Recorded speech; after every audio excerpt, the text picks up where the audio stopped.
Today's video is going to be about the Anker 14-watt solar panel.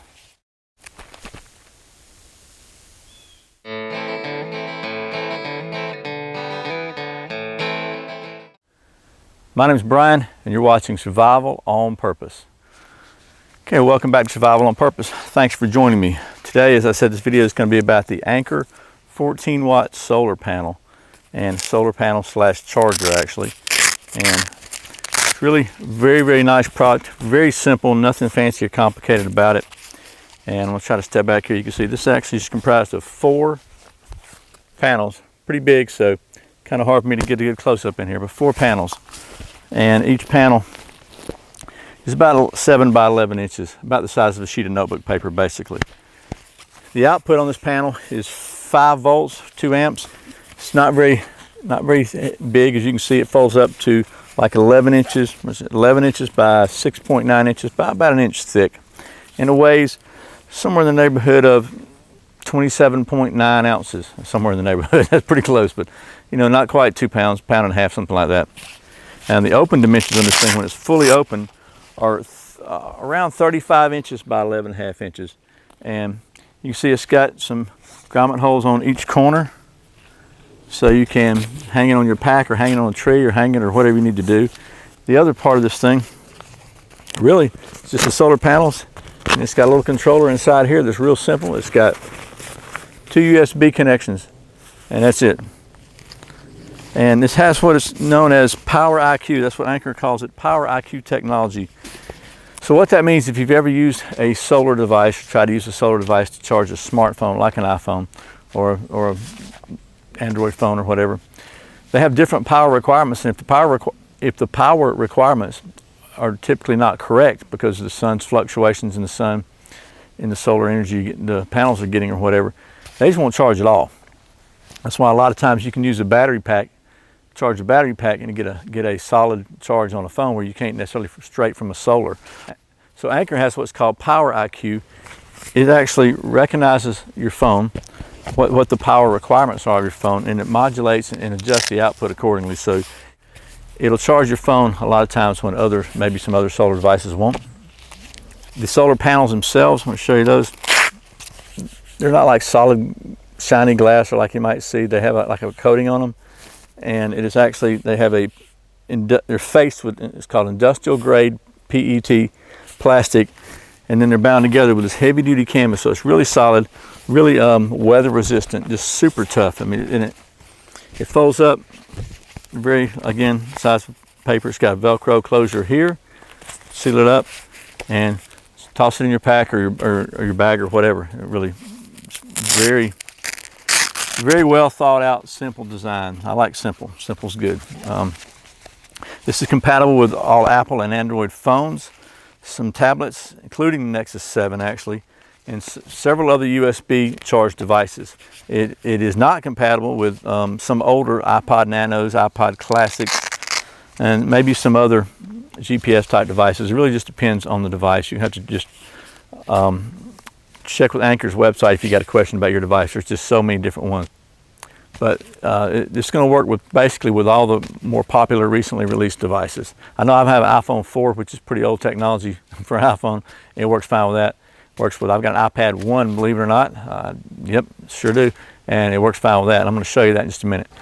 So we're in a pretty bright sunny day here on the picnic table. Got this thing spread out. And here's the smart charger, and it actually has the capability of charging 2 devices at once, but I've only got 1 cord, so we're going to do one at a time. Okay, so I've got my iPhone 4 here, and my life-proof case. Plug this thing in, and you can see, I don't know if you can see or not, so it's bright out here, but it is charging. It's at 74% right now. Okay, I just want to show you that my iPad 1, it will also charge an iPad. You can see, well, it's too hot to charge. That's the problem. It needs to cool down before I can use it. It's been sitting out in the sun here. Let's put it in the shade. Okay, so the other day I tried this I guess the first recording of this video. had so much sun we're on a hot picnic table, and my devices were overheated and they weren't charging. So what I thought we'd do today is I'm out here in the front yard, and I'm going to go ahead and readjust this a little bit where you can see the devices, because it's so hard to get everything in the camera, and I'll show you how well it's working. Okay, and as you can see today, by the way, we don't really have a super direct sunlight. We got a lot of cloud cover and some intermittent patches of direct sunlight. So we're gonna see how well this thing works in the real world. Okay, so first I've got my son's, I believe it's a Galaxy, it's an Android phone. We'll plug it in, and we've got not really super direct sunlight here. We'll see if this thing will do something for us. And I don't know if you can see this, but it came on, and it's got the little charging symbol in it up here, right about there, if you can see that. So it's charging right now, so it works fine with that. Let's try the iPhone. And my iPhone is pretty much fully charged, but you'll still be able to tell if it works. So let me, because it comes on, it shows a charge.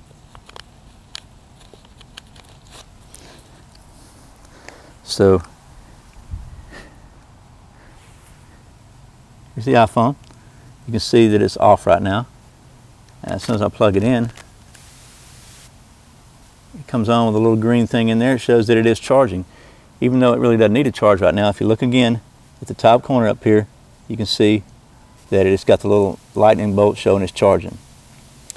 So, and we're talking in the overcast, not fully direct sun either. So that's pretty impressive. Let's try an iPad. Now an iPad takes a lot more power. Mine's an iPad 1, so let's see what happens with it. So doesn't really have enough sunshine. We're in indirect sun right now, so it's not really putting out quite enough power probably to charge this one. This thing has a pretty big power need. When it starts to charge it, then it stops. So really not enough power in the indirect sun to do that. But charging two phones, go ahead and try two at one time, see what happens. Because it's all going to be dependent. Okay, so that the screen came on, it's showing a charge here. And now we're getting a little direct sunlight. So we got, put the iPhone up here, I'll get in, and that screen came. So we're charging two devices right now, two phones at one time. This one's charging, and yeah, they're both charging. I don't know if you can see the little things up in there. They're very small. I'll try to do a close-up in editing, but either way, we got two devices charging at one time. We got some pretty direct sunlight now, so what I thought we'd do is we'll go ahead and try the iPhone, the iPad by itself first, and then we'll try them together. And this is an iPad 1, so it's really old technology. We'll see what happens here. Okay, so it is now, still says not charging. So it starts to charge, doesn't. I think that may be my iPad. I've tried it with some other solar chargers and some other battery packs, and it just doesn't want to charge.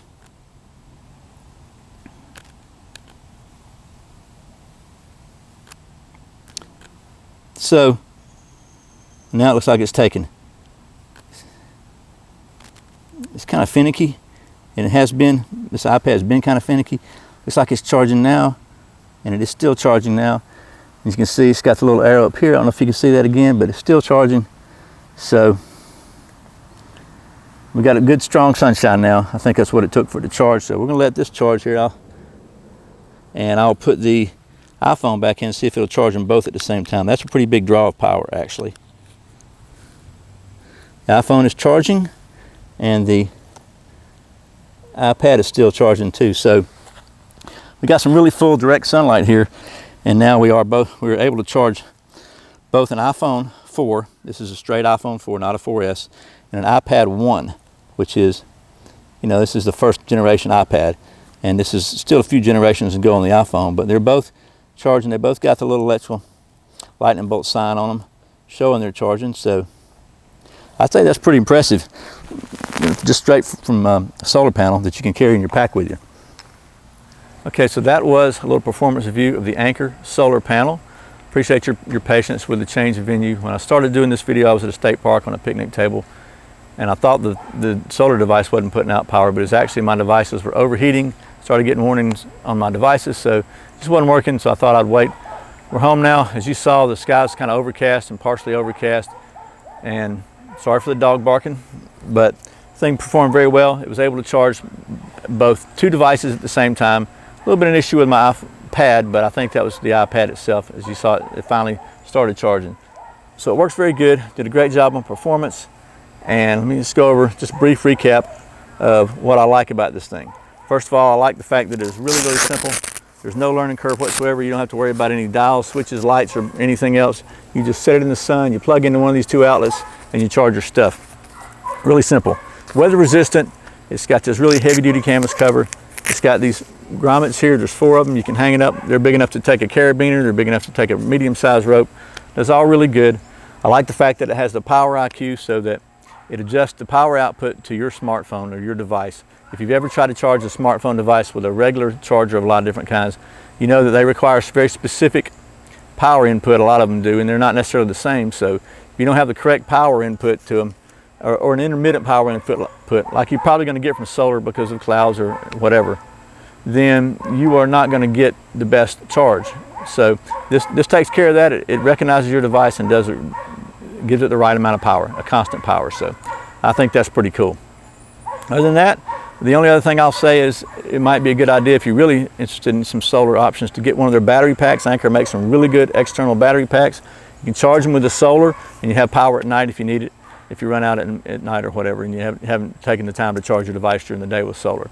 So other than that, I hope this has been helpful. Once again, this is the Anker 14-watt solar panel. So if you're looking for a really good option to charge your stuff in the field, I'd encourage you to check out Anker. They do a great job. As always, thanks for watching Survival on Purpose. Thanks for subscribing. Thanks for clicking the thumbs up down below. Let Google know you like outdoor videos. Share it with your friends if you think they'll like it. And if you'd like to support this channel, please check out the Amazon links below. I'll try to put Anker. I'll put a link to this in there also. And I'd like to hear your thoughts. Leave the comments below. Let me know what your experiences are with solar, if you have any experiences with this product, and what you think about this video. Once again, my name's Brian. You're watching Survival on Purpose. Remember, survival's not an accident, so be prepared. See you next time. I think I'm going to call this Barking Dog Productions.